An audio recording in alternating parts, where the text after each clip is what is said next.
Hey guys, welcome to our channel. Please click the subscribe button and click the bell icon and never miss another update from Almighty Java. In this video, we will see how to deploy a WAR file to Tomcat using Jenkins. Before starting anything, if you have not watched the previous video about Jenkins job, then please watch it. In this video, we are going to learn so many things, so please watch till the end. Before adding any changes related to deployment, one simple thing I just want to demo. So if you remember, we created the simple pipeline with the help of these three jobs. What exactly is happening here is like first clean job will start, and once the clean job completes, then compile and run jobs will start. So I just want to add one small change, like first clean job will start, then after clean compile job will start, and after that run job will start. All three jobs execute one by one. So we need to add small modification in clean job. So from clean job post build actions, just remove book REST API run. Now add book REST API run job in compile job post build actions. Click on save. Now let's click on build now for book REST API clean job. See, clean job starts. Clean job completed and compile job in the queue. See, compile job start. Compile job completed and run job in the queue. See, run job start. Let's open the console output. See, this is the simple way to create pipeline for multiple projects. Project started successfully and running on 8081 port, but this job will always run, and this whole thing is happening because of the inbuilt Tomcat. Let's stop this job and come back to the dashboard. I don't want to run the project in this way. So what I want is, like, instead of this, we will create a WAR file using the maven package command, and that WAR file will deploy to Tomcat. I hope the requirement is clear for you. Let's see how to do that. So to achieve the WAR related things, we need to add some modification in the book REST API project. Let's open the POM XML file. As you can see here, we have not added any packaging code. So by default, it will create the jar file if I execute the maven package command. So to achieve the WAR file, we need to add packaging. And if you have not given any name, then it will create a WAR file with the default name. So let's add the final name in the build section. Okay, so these changes are done. And here I need to add one more thing. So as per the recent changes in the POM XML file, it will create the WAR file. But when I start the Tomcat, then Tomcat will start successfully, but it will not work. And it will give 404. That means page not found. So for that, we need to create one class file which will extend the Spring Boot servlet initializer. Let's create a class, and class name, let's say servlet initializer.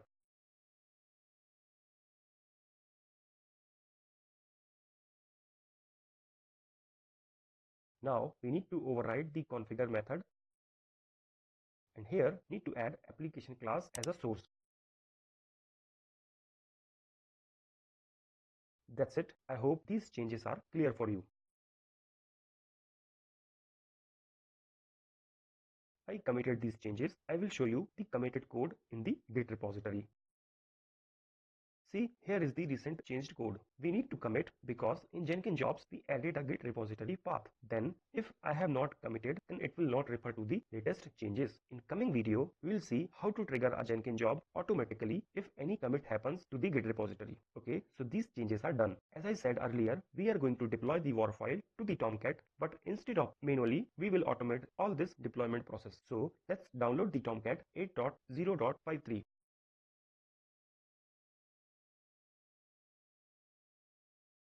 Tomcat downloaded. See, here is the Tomcat which I just downloaded. As you can see here, two Tomcats are there, but we cannot run two Tomcats at the same time and same port. So we need to change the port for the one Tomcat. Here, one Tomcat is already running on 8080 port. So let's change the port number for the newly downloaded Tomcat. That we can do using server XML file. As I said earlier, we are going to automate the deployment process of the WAR file to the Tomcat. So to achieve this, we need to create credentials in Tomcat users XML file, and same credentials we need to add in Jenkins credentials. So whatever I said, and to achieve all this, we need to add deploy to container plugin in Jenkins if plugin is not available. Here, let's click on the manage Jenkins. Click on the manage plugins. Click on available tab. Search for deploy to a container. Select the checkbox. Click on the install without restart. See, installation starts. Plugin installed successfully. Now go back to Tomcat and let's change the port number and create the credentials. So in the server XML file, we need to change two ports. So one is server port 8005, so change it to 8015. And one is the connector port, so change it from 8080 to 8085. And that's it. Let's start this Tomcat using the startup.bat file. Server started successfully and running on 8085 port. Let's access this Tomcat using a browser. See, this is the previous Tomcat which is running on 8080 port. And this is the new Tomcat which is running on 8085 port. See, both the Tomcats are running without any issues. Now let's create the credentials. So open Tomcat users XML file. You can choose any username and password. The only thing is role must be manager script, as I added the credentials. So let's restart the Tomcat.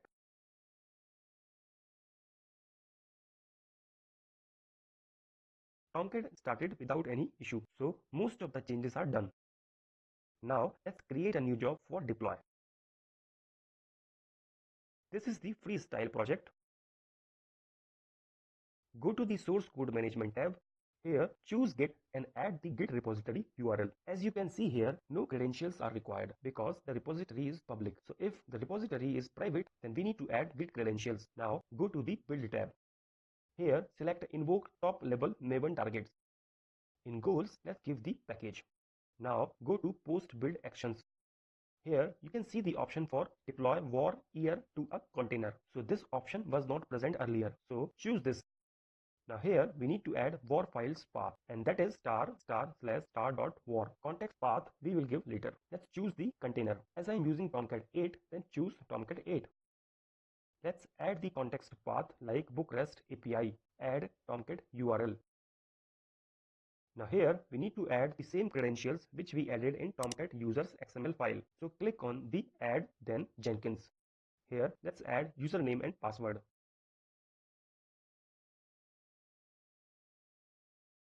Click on add. Here choose the newly added credentials. And that's it. Let's click on save. Job created successfully. Click on the build tab. Open the console output. See, it is running.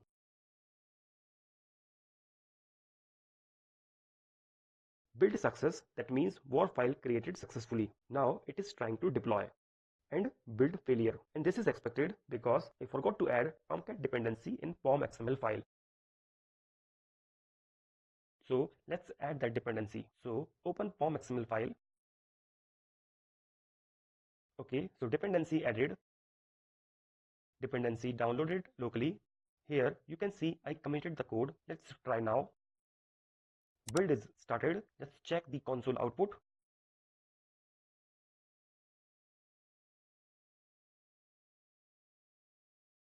See, build success, and now it is trying to redeploy the war file.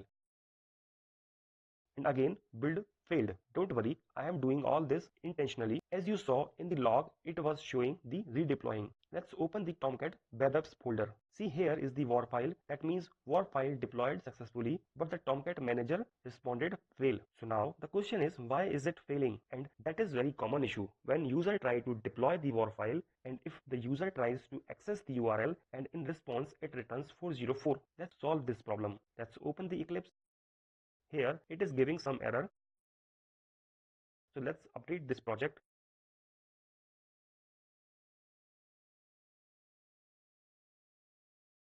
Okay, now this error gone.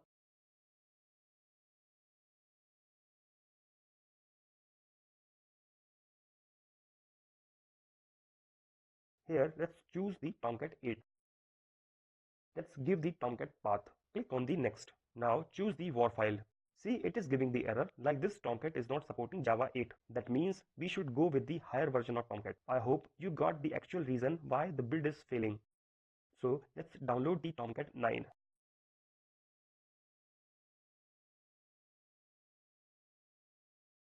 See, here is the Tomcat 9. Here also we need to add changes in server and Tomcat users XML file. So let's apply the similar changes.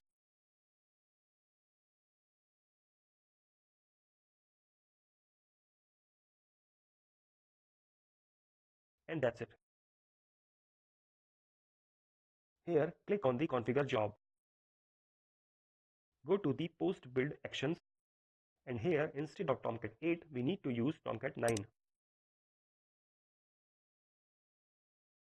And that's it. Click on save. Now before starting the job, let's start the Tomcat 9. Server started successfully.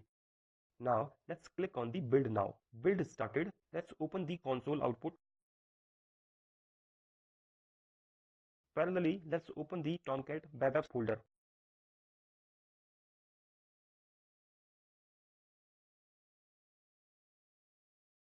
And now deployment starts. Here you can see now war file is available and it is extracted because Tomcat 9 is already running. Let's open the Tomcat console. So here we can see what is happening internally. Here you can see the logs. Once this process is done, then immediately build will success. See, the build is success now. Let's refresh the Tomcat. It is working as expected. Now let's open the application in Rust client. So first let's create the token.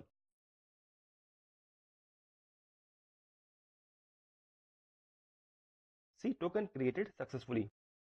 Now let's access the GET request URL. See, everything is working as expected.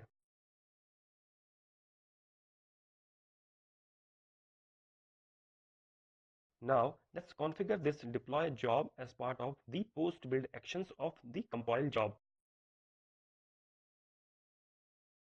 So here let's change from run job to deploy job. Okay, so everything is done. Let's start the clean job. Clean job started. Now compile job in the queue. Compile job started. Deploy job in the queue. Deploy job started. And it is completed. I hope you learned something from this video. In the next video, we will see how to create a pipeline in Jenkins. That's it for this video. Please like and share this video. Subscribe our channel. Thanks for watching.